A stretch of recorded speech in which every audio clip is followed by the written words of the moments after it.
Court ने सुनवाई कल तक के लिए टाल दी है। साथ ही इस सिलसिले में कोर्ट ने सभी पक्षों को नोटिस जारी किया है। आपको सिलसिलेवार तरीके से बताते हैं कि आखिर सुप्रीम कोर्ट में क्या क्या हुआ और कैसे हुआ। सुबह करीब 11:30 बजे सुप्रीम कोर्ट में महाराष्ट्र की नई सरकार पर सुनवाई शुरू हुई।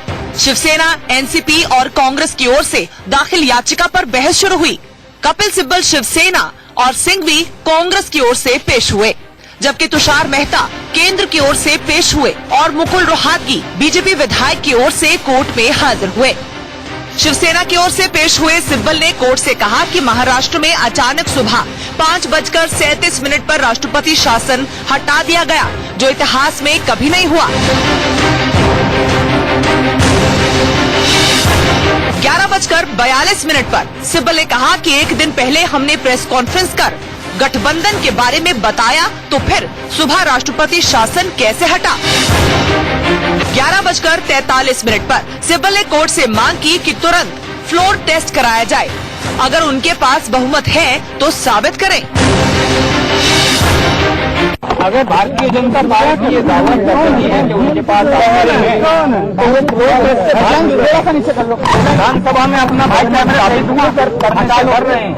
वो क्यों इस बात से गुरेज कर रहे हैं कि उनके पास बहुमत है? तो कल आज ही विधानसभा बुलाइए, अदालत को छोड़िए, दूध का दूध पानी का पानी सामने आ जाएगा और बहुमत साबित हो जाएगा।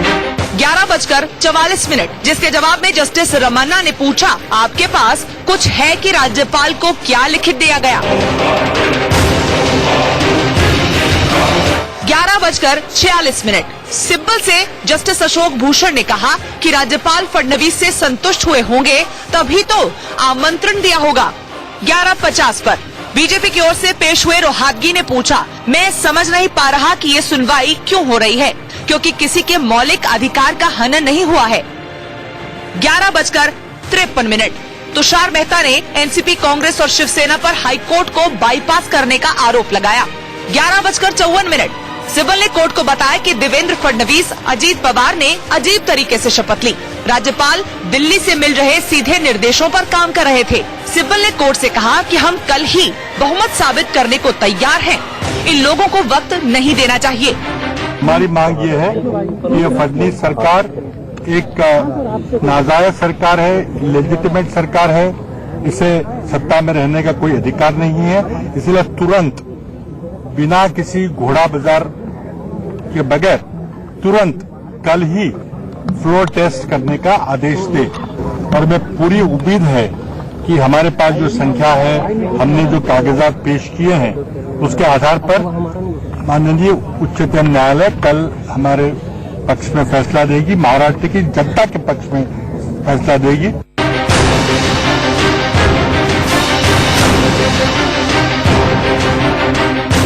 वहीं सिंघवी ने कहा कि राज्यपाल का अपना दायित्व, जिसके कोई प्रमाण नहीं है कि राज्यपाल ने ये सब किया। सिंघवी ने बोमई जजमेंट के हवाले से कहा कि फ्लोर टेस्ट ही इस विवाद से निपटने का सबसे बढ़िया तरीका है।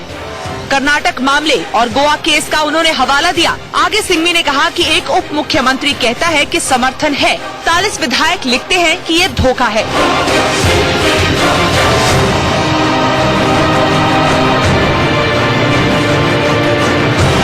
जो बातें सामने आ रही हैं उनकी बिना के ऊपर और जो पिटीशन फाइल हुई है, कल जब सब लोगों का जवाब आएगा तो पता चलेगा कि कैसे खेल खेला गया संविधान के साथ और राज्यपाल के साथ, राष्ट्रपति के साथ। दोपहर 12:11 केंद्र सरकार की ओर से पेश हुए सॉलिसिटर जनरल तुषार मेहता ने कहा कि शिवसेना, एनसीपी, कांग्रेस के पास सरकार बनाने का मौलिक अधिकार नहीं है और उनकी याचिका को मंजूरी नहीं दी जा सकती है। वक्त दोपहर के 12:20। रोहतगी ने सुप्रीम कोर्ट से कहा कि अदालत राज्यपाल को आदेश नहीं दे सकता। राज्यपाल कोर्ट को उत्तर देने के लिए जवाबदेह नहीं। रोहतगी ने जवाब दाखिल करने के लिए कोर्ट से 2-3 दिन का समय मांगा। दोपहर 12:26। सभी पक्षों को सुनने के बाद कोर्ट ने केंद्र की ओर से पेश हुए तुषार मेहता को कोर्ट ने 12:28 पर निर्देश दिया कि वो राज्यपाल को जो पत्र दिया गया है वो सोमवार सुबह 10:30 बजे तक सुप्रीम कोर्ट में पेश करें। दोपहर 12:33। सुप्रीम कोर्ट ने केंद्र, महाराष्ट्र सरकार, मुख्यमंत्री और उप मुख्यमंत्री को नोटिस जारी किया। उसके बाद सुप्रीम कोर्ट ने सरकार बनाने के लिए राज्यपाल के बुलावे की चिट्ठी कल सुबह पेश करने के लिए कहा। हालांकि सुप्रीम कोर्ट ने फ्लोर टेस्ट को लेकर कोई आदेश नहीं दिया। मतलब महाराष्ट्र में सरकार पर सस्पेंस जारी है। फडणवीस सरकार का क्या होगा अब ये कल पता चलेगा। कोर्ट उन्हें कितना वक्त देता है या सीधे सीधे विरोधियों के हक में फैसला सुना देता है, ये देखना दिलचस्प होगा। Bureau report, India news. तो ये रिपोर्ट आपने देखी, सुप्रीम कोर्ट में हलचल क्या हुआ। मेहमान जो हमारे साथ जुड़े हुए उनका परिचय आपसे करवा दूं, फिर मैं आगे बढ़ता हूं। राजीव जेटली भारतीय जनता पार्टी के प्रवक्ता, संजय द्विवेदी शिवसेना के प्रवक्ता, दीपक झा है पॉलिटिकल एनालिस्ट, लेकिन मैं हमेशा इनका परिचय देता हूं कांग्रेस की ओर इनकी विचारधारा झुकी है। प्रमोद कुमार सिंह सीनियर जर्नलिस्ट के तौर पर मैं चाहूंगा एक एक करके आगे बढ़ें। राजीव जेटली और संजय द्विवेदी को एक साथ स्क्रीन पर लाइए और मैं सवाल करूंगा, क्योंकि बड़ी खबर यह है कि ऑपरेशन लोटस लॉन्च किया है बीजेपी ने और इसका डर, इसकी बेचैनी, इसका साइड इफेक्ट शिवसेना के खेमे में। शिवसेना ने एक कवच तैयार किया है। शिवसेना के कहने पर एनसीपी के विधायकों को ठाणे शिफ्ट किया जा रहा है। बताइए संजय द्विवेदी जी, बीजेपी के ऑपरेशन लोटस से डर गए आप लोग? जी नहीं देखिए, ऐसा ना कि हम लोग किसी चीज से डरते नहीं, आप जानते हैं अच्छी तरह से। हम लोग बाला साहब के शिवसैनिक हैं, डरने की प्रथा तो हमारे पास है ही नहीं। ना हम लोग डरते हैं ना डरवाते हैं किसी को है। लेकिन अगर जब अहंकार पे कोई चोट करेगा तो स्थिति दूसरी होती है। दूसरी बात मैं कहना चाहूंगा आपसे कि जो सरकार बनाई गई है, परसों जो है हमारे एनसीपी कांग्रेस की बैठक के बाद माननीय उद्धव ठाकरे को घोषित कर दिया गया, मुख्यमंत्री घोषित कर दिया था। तो क्या दिन जल्दी घोषित कहाँ किया गया था? चोरों की तरह सरकार। मैं संजय द्विवेदी इंटरेस्ट कर रहा हूँ, घोषित नहीं किया गया था। शरद पवार ने कहा था कि सहमति बनी है, घोषित तो आप अगले दिन करने वाले थे, उससे पहले बीजेपी ने खेल कर दिया। और अब ये बेचैनी तो है। कल एनसीपी के 2 विधायकों को एयरपोर्ट से एकनाथ शिंदे लेकर बाईबी सेंटर पहुंचे हैं, किस हैसियत से लेकर पहुंचे थे? आज एक कवच आप तैयार कर रहे हैं, किस हैसियत से? क्या एनसीपी पार्टी अपने विधायकों को संभाल कर रख पाने में सक्षम नहीं है क्या? तो आपको क्या जल्दी थी? भारतीय जनता पार्टी जल्दी क्या थी? चोरों से सरकार बना ले, चोरों से सरकार बनाने की क्या जरूरत थी? अरे सीना खोल सरकार बनाते। हम तो कह रहे हैं अगर माननीय शरद पवार जी समर्थन दे दिया होता तो आप बनाइए। ठीक है, जवाब ले लीजिए करके। ठीक है संजय जी, जवाब ले लीजिए, जवाब ले लीजिए। बताइए राजीव जी, विधायक कहां से लाएंगे भाई? आप विधायक हॉर्स राइडिंग करके विधायक लाएंगे? नहीं, विधायक जो भारतीय जनता पार्टी राजनीति कर रही है वो अपने लिए खराब कर रही है। शिवसेना का मतलब नहीं है। ठीक है सर, थोड़ी सी नैतिकता की बात हम छोड़ देते हैं सर। बहुत इन दिनों में नैतिकता की बात बहुत सुन ली है। संजय जी प्लीज अब जवाब ले लीजिए। राजीव जेटली, मैं नैतिकता कह रही हूँ, मैं नैतिकता बात ही नहीं कर रहा हूँ। हाँ तो छोड़ दीजिए ना, फिर जवाब ले लीजिए। जो आपने सवाल किया उसका जवाब ले लीजिए ना सर। क्या जल्दी थी? जो आपने सवाल किया उसका जवाब ले लीजिए राजीव जेटली।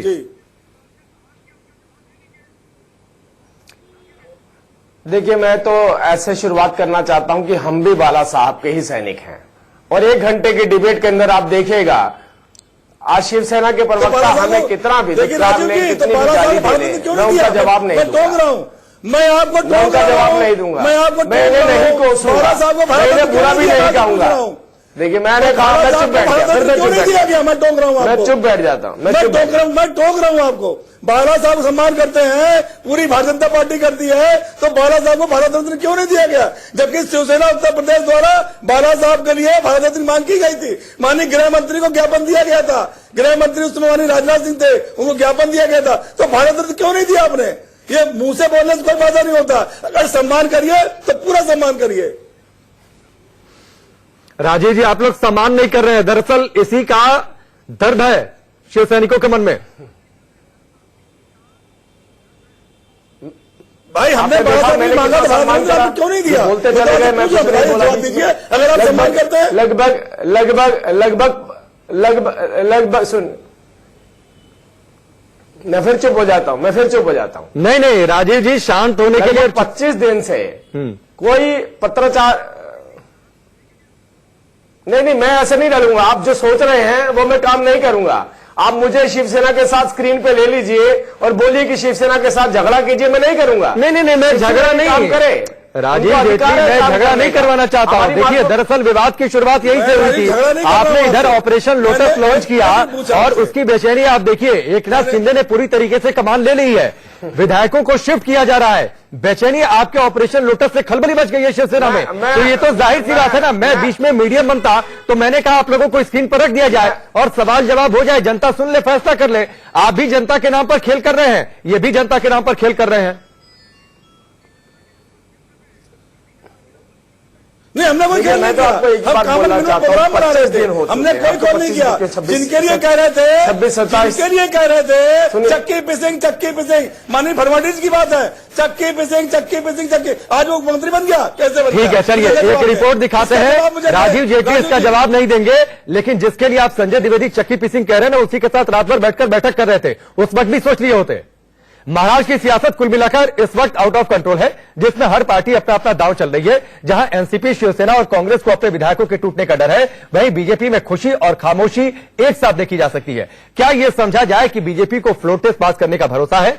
आखिर बीजेपी बहुमत के लिए आंकड़ा कैसे जुटाएगी? एक रिपोर्ट आप देखिए।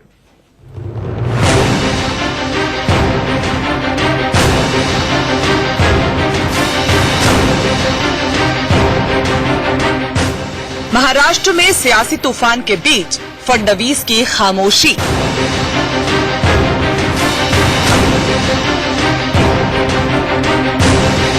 शिवसेना, कांग्रेस, एनसीपी मीटिंग पर मीटिंग कर रहे हैं। बीजेपी विधायक एक दूसरे को बधाइयां दे रहे हैं। जहां विरोधियों में घबराहट है, वहां फडणवीस मुस्कुरा रहे हैं।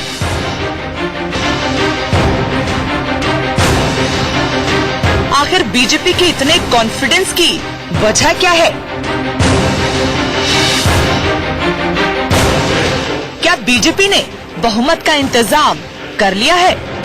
सुप्रीम कोर्ट का जो निर्णय आए वो आए, लेकिन 30 नवंबर को माननीय राज्यपाल महोदय ने जो हमको विश्वासदर्शक ठराव यानी कॉन्फिडेंस मोशन को सामने जाने के लिए कहा है, उसमें 170 से भी ज्यादा विधायकों के समर्थन से ये सरकार पूर्ण रूप से 5 साल देवेंद्र जी और अजित पवार के नेतृत्व में काम करेगी।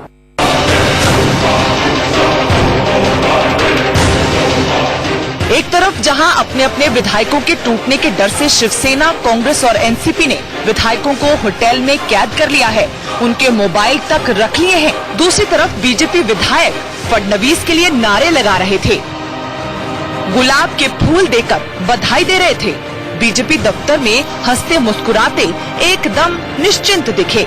ये तस्वीर जरूर शिवसेना की बेचैनी बढ़ा रही होगी। बीजेपी फ्लोर टेस्ट में कहीं बाजी न मार ले जाए। हम आपको आंकड़े दिखाते हैं, जिससे कुछ तस्वीर साफ हो सकती है। महाराष्ट्र विधानसभा में कुल 288 सीटें हैं। बहुमत का आंकड़ा 145 है। बीजेपी के पास 105 विधायक हैं। बीजेपी का दावा है 16 निर्दलीय विधायक उनके साथ हैं, जबकि कल एनसीपी की मीटिंग में 42 विधायक पहुंचे थे, यानी 12 विधायक बीजेपी के पास जा सकते हैं। अगर सबको जोड़ लिया जाए तो आंकड़ा 133 विधायक होता है, जो बहुमत से अभी भी 12 विधायक दूर है। अगर बीजेपी सूत्रों की माने तो महज 12 विधायक का इंतजाम उसे करना होगा, जो शिवसेना या फिर एनसीपी से मिल सकते हैं। लेकिन घबराहट कांग्रेस को भी है, कहीं उसके विधायक टूट न जाएं, जबकि बीजेपी नेता तो बहुमत से कहीं आगे का आंकड़ा बता रहे हैं। कल ही शपथ विधि हुआ है और उसको लेकर के अभी आने वाले काल में महामहिम राज्यपाल अधिवेशन सत्र बुलाएंगे, जहां पर विधायकों की शपथ होगी और वहीं पर विश्वास मत भी पारित किया जाएगा। पर बड़ी अच्छी बात यह है कि अन्य दलों के नेताओं ने अपने अपने विधायकों को कहीं न कहीं होटल में रखा है। पर आपने देखा होगा कि महाराष्ट्र में केवल एकमात्र दल ऐसा है कि जिनके नेता अलग अलग होटलों में नहीं है। राज्यपाल महोदय की जो भूमिका होती है वो इस प्रकार होती है कि आप कन्विंस हो जाओ उसके बाद में आप रिकमेंड करो कैबिनेट को, कब तो रिकमेंड किया, कब सुनवाई हुई, कब फैसला हुआ, कब राष्ट्रपति महोदय ने साइन किए। बीजेपी के पास 105 विधायक हैं, यानी बहुमत के लिए सिर्फ 40 विधायक चाहिए। अगर 16 निर्दलीय बीजेपी के साथ हैं, तो सिर्फ 24 विधायक और चाहिए। काँग्रेस, राष्ट्रवादी काँग्रेस आणि शिवसेनेचे सगळे आमदार आपापल्या पक्षाच्या झेंड्याखाली मजबूतीने 16 निर्दलीय बीजेपी के साथ हैं, तो सिर्फ 24 विधायक और चाहिए। काँग्रेस, राष्ट्रवादी काँग्रेस आणि शिवसेनेचे सगळे आमदार आपापल्या पक्षाच्या झेंड्याखाली मजबूतीने आहेत आणि आजही या 3 पक्षांच्या महाआघाडीला 165 इतकं बहुमत आहे। 165 हा आकडा लिहून घ्या। देखिए, सरकार पूरी तरह से अल्पमत की सरकार है। कितने भी दिन में रह ले, पटल पे आना पड़ेगा, सदन में आना पड़ेगा और सदन में उन्हें हम प्रयास करेंगे। ये बेहतर होगा कि बहुमत ना होते हुए उन्हें चाहिए कि वे इस्तीफा दे दे देवेंद्र जी, और हम इस सरकार को अगर नहीं देते हैं तो प्रयास करेंगे, नई सरकार बनाएंगे। अब जैसा कद अजीत पवार का है, उस हिसाब से 54 विधायकों में से 24 विधायक लाना अजीत पवार के लिए कोई बड़ी बात नहीं है। शायद इसी वजह से अजीत पवार को एनसीपी के कई नेता मनाने में लगे हैं। अजीत पवार का कहना है, एक बार जो कमिटमेंट कर लिया सो कर लिया। इसलिए अजीत पवार ने अपने सोशल मीडिया अकाउंट पर अपने नाम के आगे डिप्टी सीएम लिखकर मोहर भी लगा दी है। लेकिन अभी तक एनसीपी नेता नहीं हटाया है, यानी अजीत पवार कहीं न कहीं अभी भी पावर में बने हुए हैं।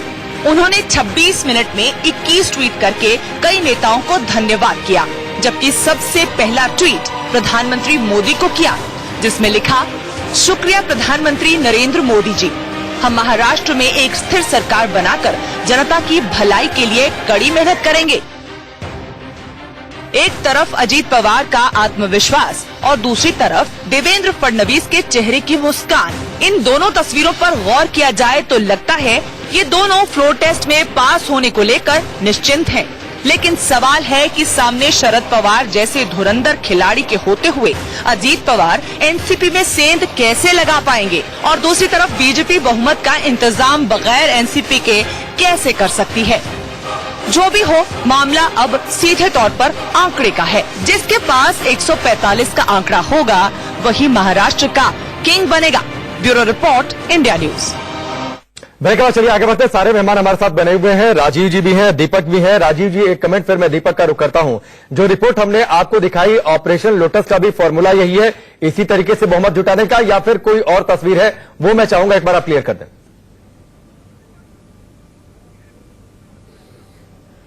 देखिए, पहले तो मैं आपको स्पष्ट करना चाहता हूं, लगभग 25 दिन से पूरी देश की जनता देख रही है, पूरा विश्व देख रहा है किस तरीके से अपने संविधानों, अपनी नीतियों के साथ इनजस्टिस किया जा रहा है, बेईमानी की जा रही है, और वोटरों के साथ बेईमानी की जा रही है, जिन वोटरों ने किसी आधार पे किसी भी राजनीतिक पार्टी को चुना था। आप ये देखिए, हम 25 दिनों से एक ही बात देख रहे थे। हमारे भाई है शिवसेना के, मैंने कहा था इनसे मैं झगड़ूंगा नहीं, कोई भी इनका जवाब नहीं दूंगा। 25 दिन से लोगों ने क्या देखा, कांग्रेस ने पूरा प्रेशर बनाया कि आप हिंदुत्व का एजेंडा छोड़ दीजिए, आप 5% मुस्लिम आरक्षण की बात कीजिए, हर तरीके से पूरी विचारधारा की धज्जियां उड़ा दी। क्या वो वोटर नहीं देख रहा होगा, वो शिव सैनिक नहीं देख रहा होगा, क्या उसे इस बात का एहसास नहीं हो रहा होगा, क्या इसके लिए मैं लड़ाई लड़ रहा था। आपको पता है, जमीन के ऊपर शिवसेना के जो सैनिक, शिवसेना का कार्यकर्ता है, काडर है, उसको जमीन पे जिस वजह से लड़ाई लड़नी थी, जिन वजहों से वो लगभग 30 साल से लड़ाई लड़ता हुआ आ रहा है, वो एहसास कर रहा था 25 दिन से। क्या हो रहा है ये, हमने किसको वोट किया था, किस लिए वोट किया था, किस विचारधारा के लिए वोट किया था, और आज हमें नसीहत दी जा रही है, हमें नसीहत दी जा रही है कि हम कांग्रेस के साथ मिलकर सरकार बना रहे थे, हम मुस्लिम के एजेंडे पर चल रहे थे, मुस्लिम आरक्षण चाहते थे, हिंदू का एजेंडा छोड़ दिया। ठीक है, अब मुझे एक सवाल और आपसे लेना पड़ेगा, फिर मैं दीपक का रुख करूंगा। आपने विचारधारा की बात छेड़, मैं एक शिव सैनिक हूं, ठीक है, आपने विचारधारा की बात छेड़ दी, जनादेश की बात कर दी, तो जनादेश तो इसलिए भी नहीं मिला था ना कि अजीत पवार को आगे करके उनको सरकार में ले लीजिए और उनके बल पर आप सरकार की तस्वीर रख दीजिए। जिस अजीत पवार को कहा जा रहा था कि आर्थर रोड जेल जाएंगे।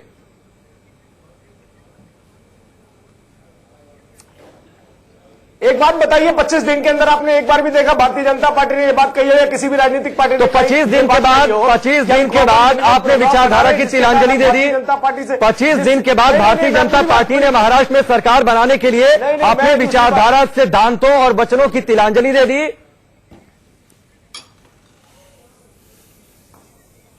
नहीं, आपने मेरी बात सुनी नहीं ना, मेरी बात तो सुनिए पहले पूरी जी। मैंने आपसे कहा 25 दिन में आपने क्या कभी ये सुना कि भारतीय जनता पार्टी जिस विचारधारा के साथ चुनाव लड़ती है, उस विचारधारा को किसी राजनीतिक पार्टी या किसी नहीं संजय जी, अभी आप बताइए, आप ऑलरेडी बहुत बोल चुके हैं। डाल के ये कह दिया हो कि अब आप हिंदुत्व की, क्या किसी विधायक ने बाहर निकल के बात कही कि अब हम भारतीय जनता पार्टी को हिंदुत्व के एजेंडे पे नहीं चलने देंगे? क्या किसी ने कहा कि अब 370 के ऊपर नहीं चलने देंगे? क्या किसी ने कहा कि वीर सावरकर जी को मिलने वाले भारत रत्न को अब हम नहीं लेने देंगे? क्या किसी ने कहा? कोई राजनीतिक पार्टी ने, क्या किसी विधायक ने कहा? लेकिन हमारे पास सबूत है, शिवसेना ने हर तरीके से सरेंडर किया। मैं शिवसेना कहते हुए भी मुझे लज्जा आती है क्योंकि बाला साहब का नाम साथ में जुड़ा हुआ है और बाला साहब का नाम साथ में जोड़कर महाराष्ट्र का एक मराठी आपकी सारी बात मैंने मान ली। वीर सावरकर जी को, राजीव जी आपकी सारी बात मान ली। अजीत पवार वाले सवाल का जवाब दे दीजिए, फिर मैं दीपक का रुख करता हूं। सरेंडर कर सकती है। राजीव जी आपकी सारी बात मैंने मान ली। अजीत पवार वाले सवाल का जवाब दे दीजिए, फिर मैं रुख करता हूं दीपक झा का।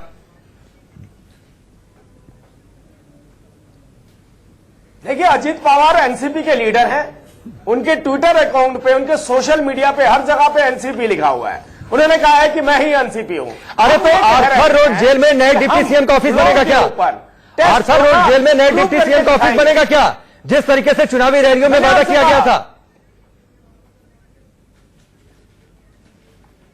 बाला साहब ने शरद पवार जी के लिए क्या कहा था और शरद पवार जी ने सोनिया गांधी जी के लिए क्या कहा था?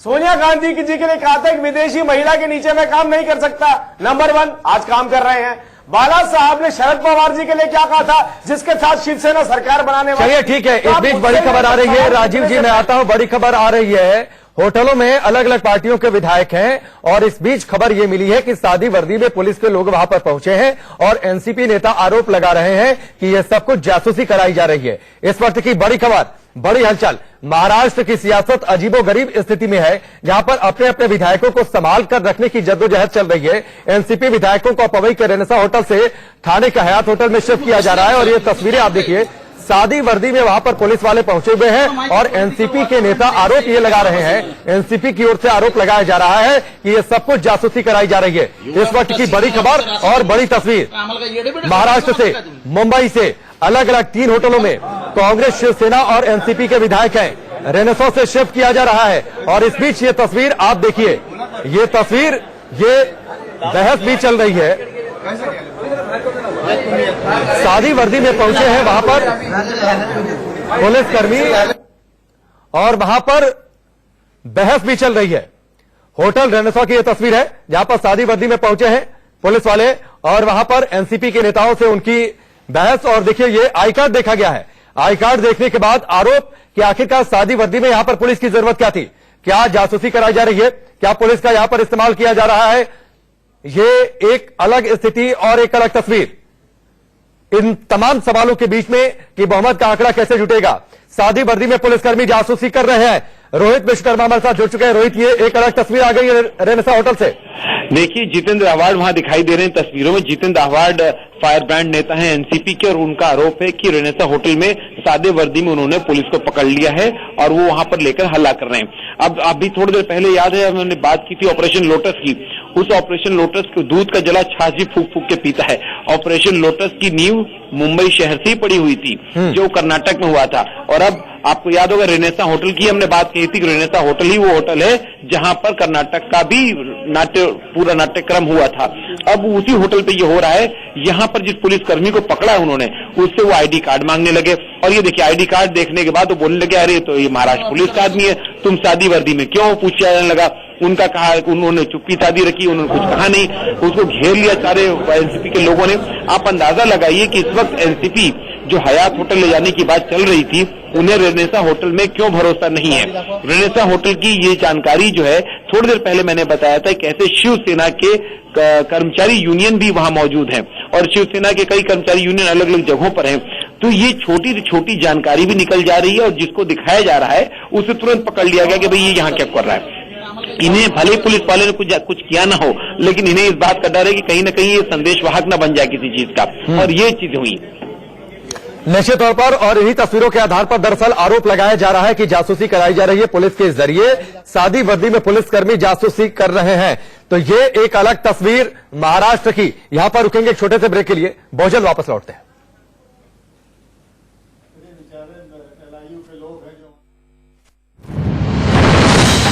को लेकर तस्वीर जो हमने आपको ब्रेक से पहले दिखाई थी, एक बार फिर से आपको रेनेसा होटल की तस्वीर दिखाते हैं। रेनेसा होटल जहां पर एनसीपी के विधायक रुके हुए थे, वहां पर अब हालांकि उन्हें शिफ्ट किया जा रहा है हयात में, लेकिन इस बीच एक तस्वीर सामने आई है जहां पर सादी वर्दी में पुलिस कर्मी पहुंचे, वहां पर एनसीपी के लोग मौजूद थे और उस दौरान उन्होंने आई कार्ड लेकर देखा। क्या कुछ ये बातचीत हुई है, यह तस्वीर आप देख पा रहे हैं। और इस बीच आरोप भी ये लगाया गया है कि दरअसल पुलिस वालों से जासूसी कराई जा रही है, पुलिस पर जासूसी का आरोप लगाया गया। बंद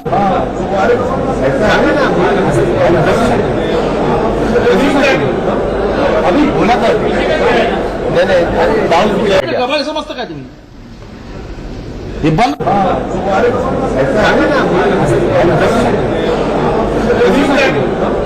अभी बोला था गाड़ी करके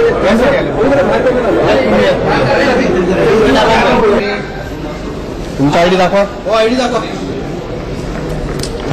तुम्ही बसले कशाला, तुमचं काम काय ते. तुम्हाला माहिती आहे पॉलिटिकल वातावरण टेन्स आहे, कशाला बसायचं. एवढा मोठा सीनियर ऑफिसर असंच येऊन बसतो, आम्हाला काय येडे बेडे गबाळ समजतं का तुम्ही. तो ये तस्वीर आप देख रहे हैं रेनेसा होटल की तस्वीर है और हमारे साथ अभिषेक जुड़ चुके हैं। अभिषेक देखिए एक और तस्वीर आ गई, पुलिस के लोग सादी वर्दी में थे और एनसीपी की ओर से आरोप की जासूसी हो रही है। बिल्कुल देखिए यही आरोप एनसीपी ने लगाया है और वो वीडियो देख रहे हैं लगातार। जितेंद्र आव्हाड जो कि एनसीपी के सीनियर लीडर हैं और इस वक्त विधायक भी हैं और शरद पवार काफी खास है, वह साफ साफ वहां पे देख रहे हैं। आप जो वीडियो में बता रहे हैं, मराठी में बात कर रहे हैं, उसे साफ शब्दों में कह रहे हैं कि आप क्या हमें पागल समझ रहे हो, आप लोग सादे वर्दी में क्या कर रहे हो, अंदर क्यों यहाँ पे अंदर आने की जरूरत क्या आन पड़ी। इसका साफ संदेश है, उनका कहने का साफ संदेश है कि इसके पीछे बीजेपी है और बीजेपी ये सब करवा रही है और हमारे बीच में क्या बातचीत चल रही है, जो हम क्या अंदरूनी बातचीत कर रहे हैं, वो पूरा का पूरा बातचीत लीक हो रहा है। और यही वजह है कि कहीं न कहीं एनसीपी को लग रहा है कि यहाँ पर गड़बड़ कुछ चल रहा है। कि आपको बता दूं, रेनेसां होटल वह जगह है जहां पे बड़े पैमाने पर नाटक हो रहा था और जो कर्नाटक के तमाम एमएलए से रुके थे, बीजेपी के कई सारे विधायक और कई बड़े नेता यहाँ पर आ जा रहे थे, तो उन्हें लग रहा था कि यहाँ पे कुछ गड़बड़ हो सकता है। और अब उन्होंने वीडियो जारी किया है, साफ शब्दों में कहा है कि यहाँ पे पुलिस जो है वो मुखबिरी कर रही है, वह कहीं कि हमारी बात लीक कर रही है और यही वजह है जो उनकी प्लानिंग चल रही है, जो उनकी स्टडी चल रही है, कहीं कहीं वह गड़बड़ हो रहा है उनका। इसकी वजह से इन विधायकों को अब शिफ्ट किया जाएगा, जल्द से जल्द शिफ्ट किया जाएगा। जानकारी मुझे जो मिल रही है थाने में शिफ्ट किया जाएगा, लेकिन हो सकता है उनके मुंबई में, लेकिन एक जो जानकारी है बिल्कुल कि इन्हें इस होटल से शिफ्ट किसी अभिषेक ये वही रेनेसा होटल है जहां पर कर्नाटक का जो क्राइसिस चल रहा था तभी विधायकों को यहां पर रखा गया था। बिल्कुल वही बता रहा था कि आपको कि बिल्कुल ये वही जगह है जहां पर कर्नाटक के विधायक थे और एक दो दिन नहीं महीनों तक यहाँ पर रुके रहे और लंबा यहाँ पर नाटक कैसे चलता रहा। और तमाम बीजेपी के जो विधायक थे और बीजेपी के तमाम नेता थे, खासतौर प्रसाद लाट का मैं चाहूंगा, उनको जिम्मा दिया गया था मैनेज करने के लिए। और ठीक है, चलिए अभिषेक में आता हूं, राजीव जेटली हमारे पास है। राजीव जी ये देखिए एनसीपी की ओर से आरोप कि सादी वर्दी में पुलिसकर्मियों को भेजकर जासूसी हो रही है।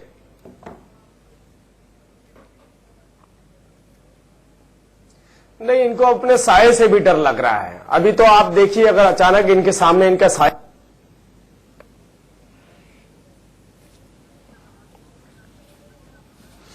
ठीक है, अब कुछ तकनीकी दिक्कत है राजीव जी का, मैं फिर रुक करूंगा। अभिषेक एक सवाल और आपसे फिर मैं आगे रुक करता हूं, दीपक का रुक करता हूं। क्या कुछ बातचीत हो रही थी, चूंकि मराठी में थी, अगर आपको जानकारी हो तो मैं चाहूंगा एक बार आप दर्शकों को बताएं। एनसीपी के नेता वो सादी पुलिस में जो सादी वर्दी में जो पुलिस वाले थे उनसे क्या बातचीत कर रहे थे। मैं बिल्कुल राकेश वही बता रहा था आपको कि देखिए जो मराठी में बात कर रहे हैं जो उनका नाम है जितेंद्र आव्हाड, वह उन पुलिस वालों से पूछ रहे हैं कि आखिरकार आप अंदर यहाँ पे क्या कर रहे हो, क्यों यहाँ पर अंदर आए हो, क्या हमें आपने पागल समझ रखा है, क्यों अंदर आए, क्या बात कर रहे हो। जाहिर सी बात है कि वह यह जो पूरा इसका सार है, पूरे जो बातचीत का उसका यही सार है कि आखिरकार आप हमने यहाँ जरूरत क्या थी आन पढ़ने की सादे वर्दी में, और वो भी सीनियर ऑफिसर जो है पुलिस के आला अधिकारी है वह सादे वर्दी में वहां मौजूद है। यानी साफ है कि एनसीपी ने बड़ा आरोप लगाया है और वह साफ कह रही है कि जासूसी करवाया जा रहा है, और उनका निशाना साफ है कि बीजेपी के ऊपर निशाना साध रही है कि बीजेपी इस पूरे मामले पर कहीं कहीं जासूसी करवा रही है।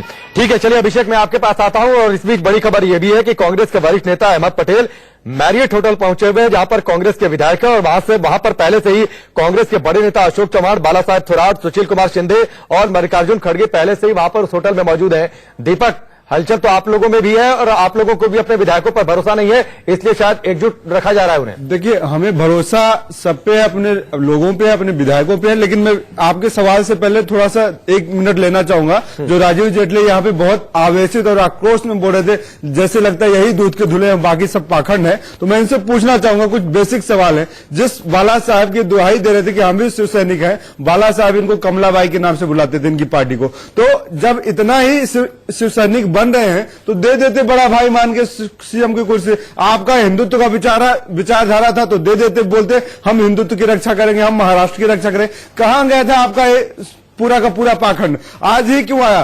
तो बात यह है, इन लोगों का जो हथियार है जासूसी है। अपने मंत्रियों की जासूसी कराते, अपने लोगों की जासूसी कराते, अपने ऑफिसर्स के व्हाट्सएप जासूसी कराते हैं, फोन टैपिंग कराते हैं, शैडो फॉलोइंग कराते हैं। ये सारा का सारा काम ये लोग करते हैं। ये लोग सीबीआई का, आईबी का, ईडी का देश के लिए इस्तेमाल नहीं करते, सिर्फ भाजपा को बचाने और सरकार को चलाने के लिए काम करते हैं। तो बात यह है कि आज देश में परिस्थिति जो आ रही है, और कलंक मान लीजिए बोलते हैं कि सारी पार्टियां करप्ट है, पूरे देश के नेता करप्ट है। मैं 1 सेकंड के लिए मान लेता हूं, देश का हर एक व्यक्ति करप्ट है जो भाजपा के साथ नहीं जुड़ा हुआ है। तो फिर आपने क्या किया? शरद पवार के अजीत पवार के गले में गले डाल के आप अजीत पवार आज रातों रात कैसे महान हो गए आपके? जो चलिए फडणवीस आपको बोलते थे कि हम इसके साथ कभी नहीं जाएंगे एनसीपी के साथ, आज आप कह रहे हैं अजीत पवार ही एनसीपी है। ठीक है, जवाब ले लीजिए। डिबेट में मुझे लगता है सवाल और जवाब होना चाहिए। ये आदित्य ठाकरे, नहीं, मैं कह रहा हूँ अरे प्रमोद जी सुनिए भैया, मैं कह रहा हूँ देश का हर वो व्यक्ति, तो दूध के धुले, सुनिए चुप रहिए। मैं कह रहा हूँ देश का हर वो व्यक्ति जो भाजपा से जुड़ा नहीं है, कांग्रेस पार्टी और अन्य दलों से जुड़ा है, करप्ट है, बेईमान है। मान लिया देश की आधी आबादी, लेकिन आप क्या कर रहे हैं? आपने किस चरित्र का परिचय दिया यहाँ पे? दीपक भाई आज कैसे पवित्र हो गए? आप कैसे गंगोत्री हो गए? मुझे इनसे जवाब बताइए। चुप रहिए आप, भाजपा प्रवक्ता जवाब दें इसका। मैं आता हूँ, मुझे लगता है आप पत्रकार हैं, मैं तो सवाल। एक मिनट दीपक, शांत रहिए ना। प्रमोद जी आप एनालिसिस कर दीजिएगा, राजीव जी हैं हमारे साथ जवाब देने के लिए, मुझे लगता है वो काफी होंगे। राजीव जेटली जवाब दीजिए इन्हें।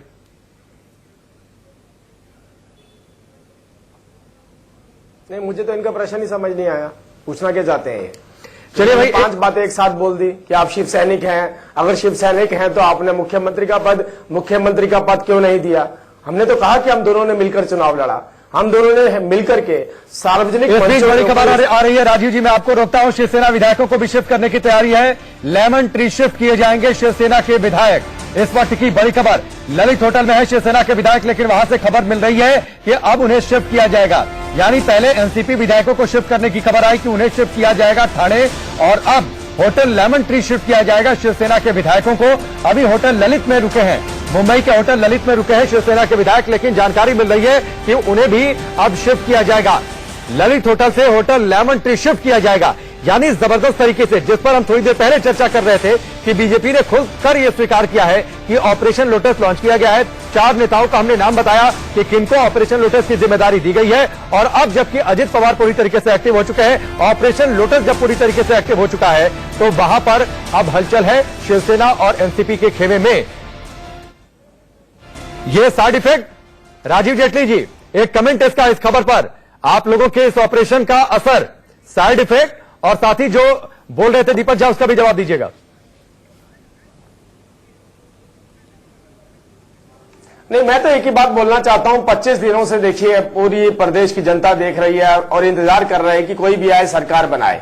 आए थे ना एनसीपी के शरद पवार साहब आए थे, उन्होंने लेटर दिया था, उन्होंने कहा था कि हम सरकार बनाएंगे। क्यों अपना लेटर वापस ले लिया? जब सारी क्लैरिटी थी उन्हें, जब कांग्रेस ने पूरा दबाव शिवसेना पर डाल दिया तो कहा था कि आप मुस्लिम पार्टी बन जाए, हिंदुत्व का एजेंडा छोड़ दें, और शिवसेना उस बात के लिए तैयार भी मुस्लिम हिंदू मुस्लिम मत करिए, जेटली जी तैयार यहाँ पे हिंदू मुस्लिम मत करिए, हिंदू मुस्लिम करने के लिए नहीं बैठे, हिंदू मुस्लिम किसी और दिन कर लेंगे, हिंदू मुस्लिम और किसी दिन कर लेंगे ना। मैं नहीं कह रहा हूँ, नहीं आप मैं नहीं कह रहा हूँ, आपकी पार्टी ने शिवसेना को कहा, ये मैं नहीं कह रहा हूँ, ये आपकी पार्टी ने शिवसेना को कहा, हिंदू मुसलमान आपकी पार्टी ने करा, हमने नहीं करा। आप ही कह रहे ना, आपने नहीं कहा, क्या प्रोग्राम बताइए क्या था आपका? हमारे लिए सब बराबर है, हमारे लिए सब बराबर है, हिंदू ना मुसलमान। आप कैसे हिंदू मुसलमान बात करते हैं? बताइए ना मुझे। जेटली तो आप मत बोलते ना, आप बोलते हैं आप जिस एजेंडे पे चल रहे हैं, आप हिंदू की बात करते हैं, ये बताइए। जब 135 करोड़ भारतीयों की बात होती है उसमें भाई आप बोल रहे हैं, मैं बोलता हूँ, 135 करोड़ सबका विश्वास से प्रधानमंत्री कहते हैं। चलिए ठीक है, आप लोगों की इस लड़ाई में मुझे मेरे सवाल का जवाब नहीं मिला। आप एक मिनट दीपक झा रुक जाइए, आप लोग की इस लड़ाई में मेरे सवाल का जवाब नहीं लिया। 10 सेकंड में मैं, मुझे लगता है प्रमोद जी से कमेंट ले लूं, फिर मैं रिपोर्ट दिखाता हूँ। बीच में क्यों चिल्लाने लग पड़ते हैं? ठीक है, मैं राजीव जी आता हूं। प्रमोद जी, ये ऑपरेशन लोटस का साइड इफेक्ट है, एनसीपी शिवसेना दोनों अपने विधायकों को हटा रहे हैं। नहीं, खलबली तो मची है, बेचैनी है। अभी देखें जिस तरह से जितेंद्र आवाड रिएक्ट कर रहे थे, वो जो सादी वर्दी में पुलिस वाले थे, इससे लगा कि उनमें आपस में जो है काफी खलबली मची हुई है। एक होटल से दूसरे होटल में कूदा रहे हैं, अपने विधायकों पर इतना भी विश्वास नहीं है, सारे वयस्क लोग हैं, सब लोगों ने चुनाव लड़ा है, तो ऐसा क्या हो गया कि आप आज इस होटल में कह रहे हैं सांस लेके जा रहे हैं? ठीक है प्रमोद जी, मैं आता हूं। आप जो दिखा रहे हैं वो भी देखेंगे दीपक। सियासत पल पल बदल रही है, हर पार्टी के विधायकों के आंकड़े भी बदल रहे हैं। एनसीपी के 54 विधायकों पर पूरे महाराष्ट्र की सियासत आकर टिक गई है। 54 विधायकों में चाचा और भतीजा के पास कितने विधायक हैं, किसके पास कौन सी एनसीपी, इसको लेकर दावे भी बदलते जा रहे हैं। इस रिपोर्ट को देखिए, फिर आगे बढ़ते हैं।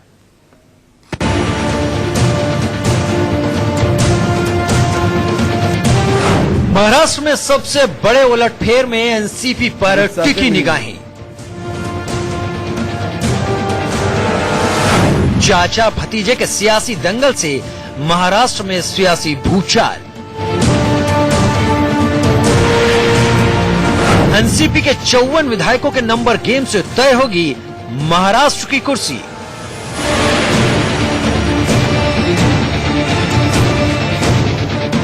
महाराष्ट्र में एक महीने का सत्ता संघर्ष रातों रात बनी सरकार से सुलझने की बजाय और उलझ गया। महाराष्ट्र में कुर्सी का सियासी समीकरण एनसीपी के उन 54 विधायकों पर आकर टिक गया है, जिसको लेकर चाचा और भतीजे अपने अपने तरीके से दावा कर रहे हैं। पहला दावा, 23 नवंबर रात 9 बजे 49 विधायक शरद पवार के साथ। 9 विधायक हमारे संपर्क में है, उसमें से 42 विधायक आज यहाँ आके हमको मिलके सिग्नेचर देके गए हैं। बाकी 7 विधायक उनकी प्रवास में है। आज रात को 4 विधायक और 3 विधायक कल सुबह तक पहुंच जाएंगे। पहला दावा जो एनसीपी के विधायकों को होटल ले जाने से पहले शरद पवार गुट ने किया, उसका गणित समझ लीजिए। शरद पवार गुट का पहला दावा, 42 विधायक बस में मौजूद और 7 विधायक संपर्क में, मतलब कुल 49 विधायक शरद पवार के साथ। महाराष्ट्र में सत्ता की दौड़ में बने रहने के लिए ये आंकड़ा काफी था। दिन भर शरद पवार का मुरझाया चेहरा खिल उठा। कांग्रेस शिवसेना की भी ढीली पड़ी तलवारें तन गईं, लेकिन कुछ ही देर में फिर खेल शुरू हो गया। अचानक शाहपुर से एनसीपी विधायक दौलत दरोड़ा के लापता होने की खबर आई और फौरन एफआईआर लिखा दी गई। मतलब साफ था, खेल अभी खत्म नहीं हुआ था। दूसरा दावा, 24 नवंबर सुबह 10 बजे। कल तक 5 विधायक हमारे संपर्क में नहीं थे। अम्बलनेर के विधायक ने सोशल मीडिया के जरिए, उनके पुत्र ने हमें फोन किया है, वे संपर्क में आ रहे हैं। हमें लगता है शाम होते होते सारे विधायक लौट आएंगे। शरद पवार गुट के दूसरे दावे में गणित थोड़ा बदल गया। शरद पवार गुट का दूसरा दावा, 42 विधायक होटल में मौजूद और 5 विधायक संपर्क में, मतलब कुल 47 विधायक। शरद पवार के साथ 2 विधायकों की गिनती यहां घट गई। मतलब जो रात में 49 विधायकों के साथ का दावा कर रहे थे वो 47 विधायक तक पहुंच गए। इस बीच कलवान से एनसीपी विधायक नितिन पवार के लापता होने की पुलिस में शिकायत दर्ज कराई गई। सिंहासन के लिए सियासी खेल जारी था। तीसरा दावा 24 नवंबर दोपहर 12 बजे। इस बीच सुप्रीम कोर्ट में एनसीपी की ओर से अभिषेक मनु सिंघवी ने एक और दावा किया। शरद पवार गुट का तीसरा दावा। सिंघवी ने सुप्रीम कोर्ट में कहा, हमारे पास 41 विधायकों का समर्थन पत्र है जो अजीत पवार को अपना नेता नहीं मानते। यानी यहां संख्या और घट गई। किसके पास कितने विधायक थे तस्वीर अभी भी पूरी तरह साफ नहीं थी। 3 अलग अलग समय पर शरद पवार खेमे के 3 अलग अलग दावे। शनिवार रात 9 बजे से दोपहर 12 बजे के 15 घंटों में विधायकों पर आधिकारिक दावा 49 से घटकर 41 पहुंच गया और आंकड़ों का अप डाउन होता विधायक मीटर ही एनसीपी गुट के लिए बड़ी चिंता का सबब बना हुआ है। इस बीच राहत की बात ये रही कि 2 विधायक जो लापता बताए जा रहे थे वो वापस आ गए और शरद पवार को अपना नेता बताया। हालांकि शिवसेना का दावा है कि सरकार एनसीपी और कांग्रेस के सहयोग से वही बनाएंगे। उनके पास 165 विधायकों का समर्थन है। हमारे पास बहुमत है। अगर राज्यपाल आज भी कहे, अभी कहे 10 मिनट में, तो बहुमत का आंकड़ा लेकर विधायकों के साथ राज्यपाल जी के सामने हम बहुमत का परेड कर सकते हैं, अभी कर सकते हैं। एनसीपी के 54 विधायकों का नंबर गेम अगर देखा जाए तो सारे समीकरण शरद पवार के पक्ष की ओर इशारा कर रहे हैं, क्योंकि अजीत पवार के पास खुद को मिलाकर अभी तक एनसीपी के 54 विधायकों का नंबर गेम अगर देखा जाए तो सारे समीकरण शरद पवार के पक्ष की ओर इशारा कर रहे हैं, क्योंकि अजीत पवार के पास खुद को मिलाकर अभी तक 6 विधायकों का ही समर्थन है। ऐसे में अगर सुप्रीम कोर्ट फ्लोर टेस्ट का आदेश देता है तो फडणवीस सरकार के लिए बहुमत साबित करना सबसे बड़ा चैलेंज होगा। अभिषेक शर्मा के साथ ब्यूरो रिपोर्ट, इंडिया न्यूज। और सारे मेहमान हमारे साथ बने हुए हैं। ये रिपोर्ट आपने देखी। मैं प्रमोद जी का रुख करूंगा। प्रमोद जी, अब तो बड़ी हलचल है, फ्रंट फुट पर है बीजेपी और पूरी तरीके से नारायण राणे को यह जिम्मेदारी दे दी गई है। ऑपरेशन लोटस उन्हीं की देखरेख में चल रहा है।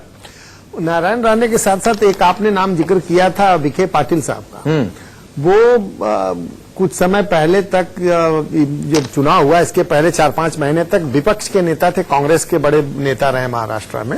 उनके टूटने के बाद से कांग्रेस में हुआ था कि काफी कमजोर हो गई थी, क्योंकि वो शुगर बेल्ट के बड़े नेता, उनके फादर पिताजी बाला साहेब विखे पाटिल ही बड़े नेता होते थे। अब वो चूंकि कांग्रेस इसलिए घबराहट में है कि विखे पाटिल को उन्होंने अब लगा दिया है बीजेपी ने नारायण राणे के साथ कि आपको जो बहुमत जुटाना है। तो नारायण राणे चूंकि पूर्व शिव सैनिक रहे हैं, शिवसेना के मुख्यमंत्री भी रहे हैं। और नारायण राणे ने हमसे खासतौर पर बातचीत में कहा था कि कांग्रेस और शिवसेना तो टूटेगी 100% तय है। एकदम ये घबराहट इसीलिए है इनमें। और जैसे कांग्रेस में 2 और भी हैं, पूर्व मुख्यमंत्री अशोक चौहान और पृथ्वीराज चौहान, उनकी भी अगर बात सुने तो उनको भी लग रहा है कि कुछ हो सकता है। इसलिए सब लोग अपने अपने विधायकों को एक होटल से दूसरे होटल में ले जा रहे हैं कि शिवसेना वो कुछ न कर पाए। लेकिन जहां तक मेरा मानना है कि जो सरकार बनाने के पहले ही ये सब कवायद हो गई होगी। इतना बड़ा डिसीजन जहां पे उहापोह चल रही है, वहां पे सरकार बनाने, बाद में सबूत बाद में समर्थन जुटाने के लिए सब भागे। अब जहां और जो लोगों से बात हो रही है वो लोग कह रहे हैं कि सरकार एकदम ठीक है, निश्चिंत है। उन्होंने अपना एक मिनट में राजीव जी का चला जाओ। आपने इंटरप्ट कर दिया था, उनकी शिकायत थी, उनकी बात पूरी नहीं हो पाई थी। राजीव जी, आप अपनी बात पूरी कर लीजिए। और अब तो ये खेल चालू है या पहले से सेट था?